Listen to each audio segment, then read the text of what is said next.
Hi, Fur Fam!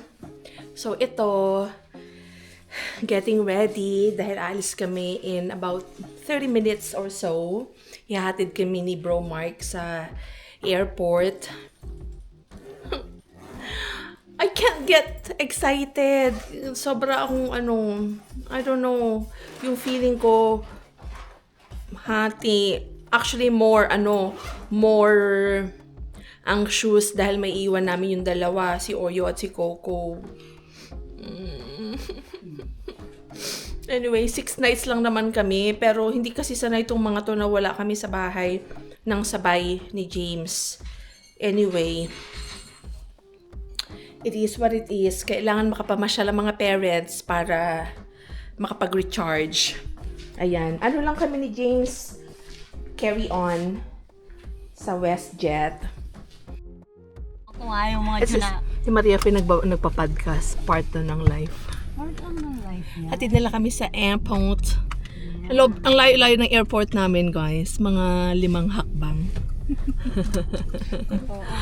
Ang ulan-ulan pa naman. Ay, wow. Parang sana kanila yung ano. Si Taba.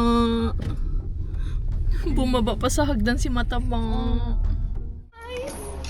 Thank you, bro. Babush. Gosh. Enjoy. Bye. Bye. Sulat kayo, ah.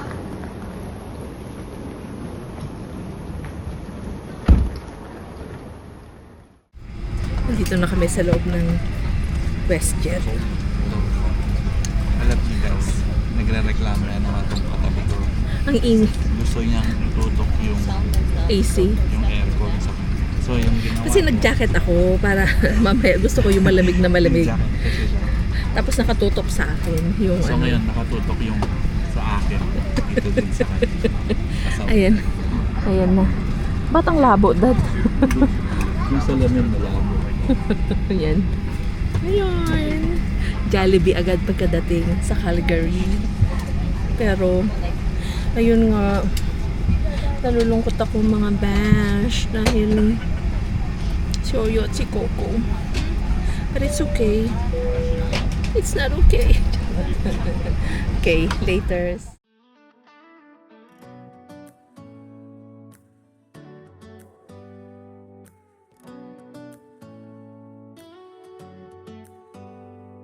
Do you hear that? My sanity about to break while everyone I know's out. On a trip, on a boat, on a lake. I'm tired of feeling all FOMO, babe. I don't even care if we stay home. Put our to-do list on. Hi! We're here! We just arrived! Nakarating na po ako sa wakas. Nakarating na kami sa Canada. Grabe. Tara, maaraw pa. So, i-pick upin natin ang ating car. Wiwit muna tayo. Tara, dali. Pakita mo yung food court. Akin na.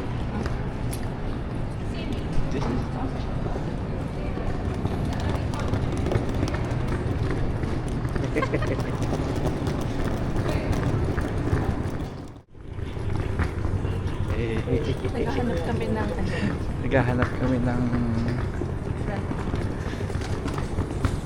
rent a car. taxi, sedan, arrivals. Exit na to eh. Baka dito ba na?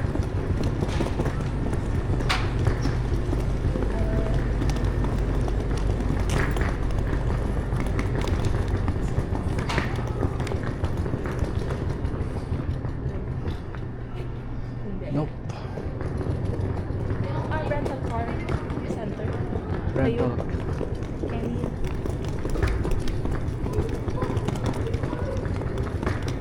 What do I see?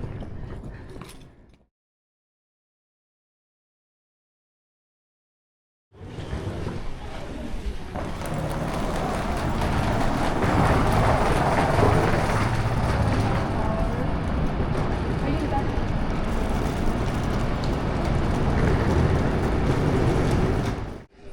Nandito na kami sa Avis. Haba yung pila. Haba ng pila.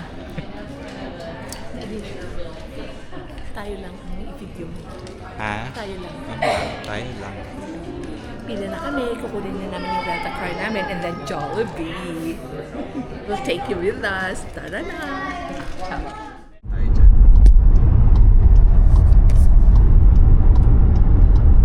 Hi guys! Hi guys! Continue on 36th Street Northeast for 3 kilometers. Sinong nagda-drive sa Calgary? Charis! Charis! Papuntang Jollibee. Dati kailangan natin i-figure out itong itong diretso lang or kakaliwa. Kakaliwa pero 2.6 kilometers pa. Kailangan natin i-figure out itong mga side mirror. Hindi ko siya Mamaya, tingnan natin. pag-aralan natin, Dad. Ito guys, dumadaan kami sa gitna ng bukid. Ano ba yan? Akala ko nasa Calgary tayo, Charing. Punta lang ng Jollibee. Daan ng bukid eh, no? Oo. Guys, ang ganda nung sasakyan namin. In 600 meters, turn left onto 64th Avenue Northeast. Kaliwa ka dun sa signal. Okay. Magti-take out na lang kami ng Jollibee Sa ano na kami kakain? sa hotel para kami, relax. Makapagkamay kami. At Dito the na, light, Dad? turn Oo, left onto kakaliwa tayo 64th dyan. Avenue Northeast. Pumunta lang talaga kami dito para kumain ng Jollibee. Yan no. Yes. Grabe. Pumunta ng Calgary para lang mag-Jollibee. Why not? Why not? Chocolate.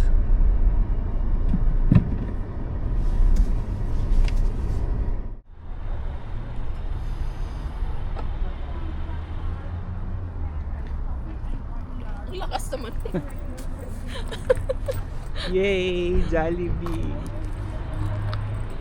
Ay, Daddy, ito yung TNT. Oh, bibili ka ba dyan ng ano? Oo, pupunta tayo ulit dyan. Sige.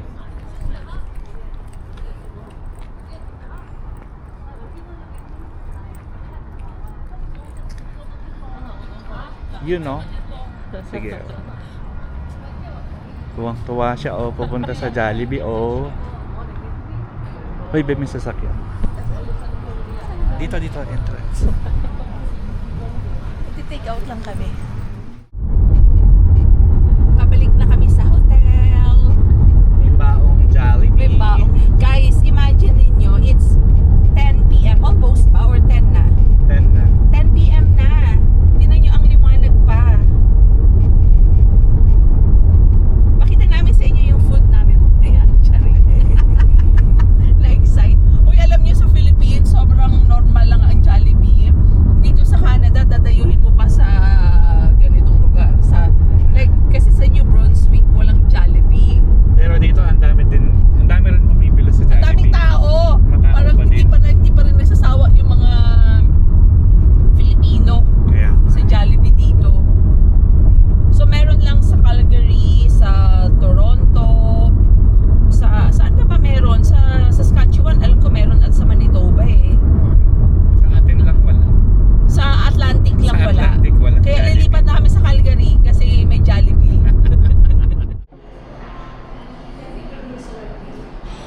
Yes, it's prepaid, but I just need your card for the damage deposit.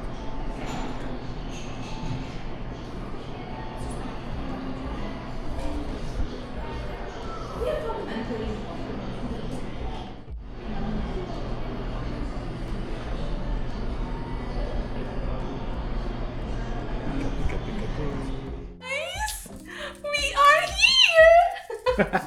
Natuwa ako, tingnan niyo yung room namin. OMG. Tingnan yung sa labas. Oh. Oh gosh, ang ganda. That's the airport. Yan yung airport. Yun yung airport. Tapos, ito yung room namin. Nandito kami sa Hampton Inn. By the airport. Kasi bukas, maaga rin kaming lalayas. alam na kung ano yung in-order. Alam mo na. Siyempre, Jollibee tayo dyan. Siyempre Jollibee.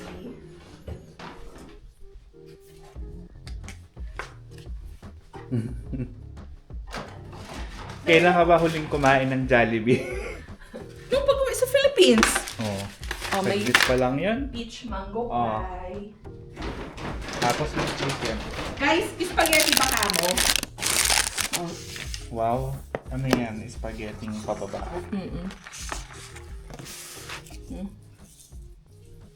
Ano pang meron dyan?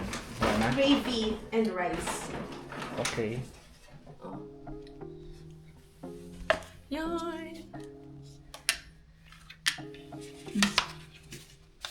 Mga dami. Okay, kakain muna kami. Kain mo na kami. Yung toilet, daddy, pakita mo. Kasi hindi pa kami kumain eh. This is the toilet.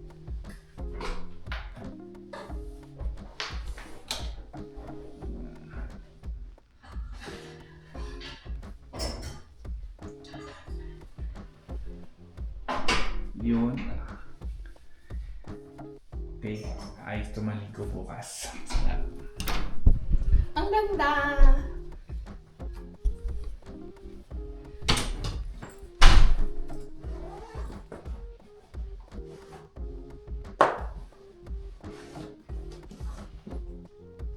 Your slippers. Ayan. Bakit? Gusto ko yung ano. Pagod ka ba, girl? Napagod. Napagod at nabusog sa Jollibee. Actually, nabusog yan kaya inaan ko. So first day in Calgary, Alberta. So far, so good. Nagustuhan namin ang Calgary. So far ha, dahil sa lawak ng highway. Tapos may nakita agad akong TNT. Nagustuhan mo lang kasi may Jollibee. Tapos may Jollibee. At tapos ang ganda-ganda ng view ng ano namin, ng room namin. Tomorrow morning, ipapakita natin kasi hindi mo ma-appreciate ngayon kasi madilim na. But anyway, that's day 1 of our 7-day trip here in Calgary, Alberta. Calgary, Banff, Alberta. So, we'll take you along with us and hopefully Bukas bibiyahe mabusog tayo din ng ng- inyong mga mata. Bukas babiyahe tayo papuntang Banff. And we'll do Lake Louise and Moraine Lake bukas, yung pasyal sa Moraine at saka sa Lake Louise. Ano pa rin, hati pa rin yung feeling ko. Na-excite ako na nandito kami, pero nalulungkot ako kasi naiwan si Oyo and Coco sa Barangay Dieppe. Anyway, ganyan talaga ang mga fur parents. No, they don't make it easy for us. Dito na muna namin tatapusin yung ating day 1 and see you tomorrow for our day 2. Thank you, Fur Fam. God bless. Bye.